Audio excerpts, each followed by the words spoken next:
Pour ce week-end, on va, au niveau du sportif comme du courrier, on va aller dans les techniques un peu plus avancées. C'est-à-dire que pour le programme 2, on va voir tout ce qui est travail de l'esquive. D'accord.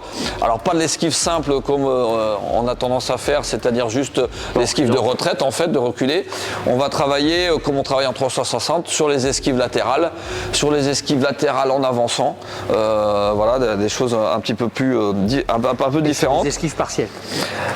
On va travailler sur, même si ça a déjà été un peu vu, etc., mais on va le voir vraiment de façon précise, les déplacements un peu plus complexes que sont la volte, le saut, éventuellement la glissade. Voilà. Faire de la forme 4. Voilà, on va voir un peu d'autres formes. On va voir évidemment tout ce qui est attaque indirecte, attaque composée. Voilà, puisque là c'est on va rentrer dans les choses comme en progression normale d'escrime, hein.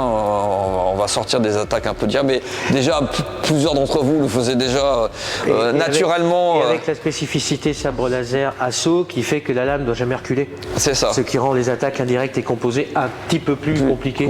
On va un petit peu de l'organisation d'un tournoi, d'accord? Et donc par rapport à ça, on vous montrera aussi le logiciel qui est utilisé, l'application qui est sur la tablette pour que vous connaissiez ce que c'est, pour vous familiariser. Pour compter des points. Voilà. Oui, en chorégraphie, on partira sur la construction de briques un peu plus complexes, la notion de rythme, les changements de vitesse. Et on en profitera aussi pour vous dire comment est-ce qu'on écrit.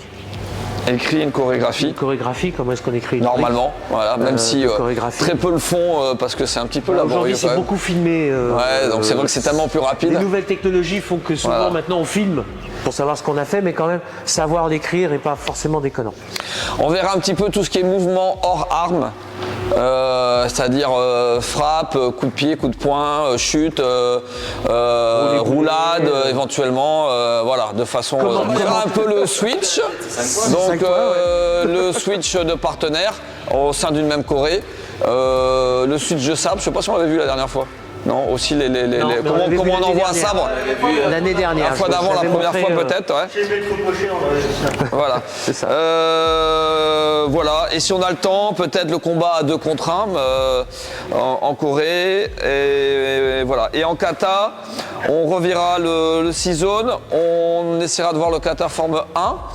Et puis quelques conseils et techniques pour créer votre propre kata. Et puis on vous dira, tiens, pour la dernière fois qu'on se verra, et ben vous aurez le temps de nous sortir peut-être une petite construction d'un petit kata très simple, très court, de 7-8 mouvements ou d'une dizaine de mouvements. Et si on a le le temps aussi, peut-être qu'on verra comment est-ce qu'un kata, le kata peut être utilisé comme outil d'apprentissage. Comment est-ce qu'on peut bâtir une séance d'apprentissage avec le kata? On va faire le kata Charleroi. Comme Charleroi, c'est toujours la kata. Beau, Didier. Ça commence en